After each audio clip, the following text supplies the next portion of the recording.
Hello, my name is Simon, and today I will be showing you how to reassign a listing template on AdLister. What are listing templates, you might ask? Well, listing templates are profiles that store vital, predetermined information, such as duration, design template, type of listing, return options, and so on.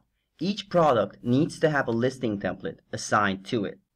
There might be times that you might want to change the type of listing template that a product has. In order to do this, you would have to go to the listings page, and from there you would have to select which product to change by simply clicking on the box next to it. After that, click the Actions tab at the top of the table and click Reassign Listing Template. Now you get to choose which listing template you would like to assign to the selected product or products. Please note that you cannot change the duration of a live listing on eBay, so you will not be able to reassign a listing template if the item is live and the duration is different from the current listing. Also, it is important to remember to revise the product after reassigning the listing template. And there you have it. That will be the way that you would be reassigning a listing template to your product or products.